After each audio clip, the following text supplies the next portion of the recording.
We're talking about the fact that aesthetics has been kept outside the business school, but also outside everyday work in most cases. It became the domain of entertainment, of art, of sitting in a chair listening to someone, or going to a gallery or a museum and watching something.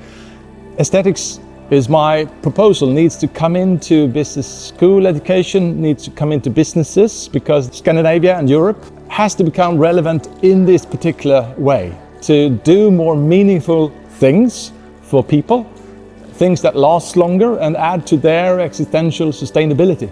Aesthetics in business innovation is about making things that are more meaningful. When you do something that people love, that is meaningful to people, it's quite easy to make profit. Yeah, I think we all have experience of architecture and design, but also objects that we love, that we have built a relationship to.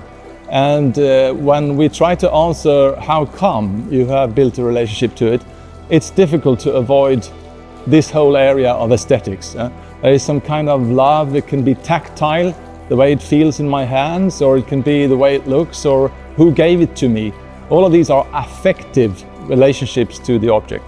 Another more kind of business school professor-like answer is that I lecture today. The room is full of 100 students. 85 of them have computers that are 40% more expensive than an option, namely made by a company in California. And these are the relatively weakest consumer groups in society that happily pay 40% more for the same performance as a PC-based machine. Answering why they do this has to include aesthetics in the answer. An Italian example from fashion, and the reason why I take this is because people believe that fashion is about doing things beautiful. The point there is not that they're beautiful, because any company in fashion do beautiful things. It's not about that kind of aesthetic. It's that you redefine the identity of people. Because when you design fashion, you design identity. The kind of understanding, there's no rational or business book can get you there. It's what is really meaningful is a capability to make sense of the world around us. That's aesthetic. Because we will not make things cheaper and quicker than the Asian economies. We will not have more money to throw after high tech than the North American economy. But we have a European history of a complex relationship between culture, aesthetics, economy, and technology.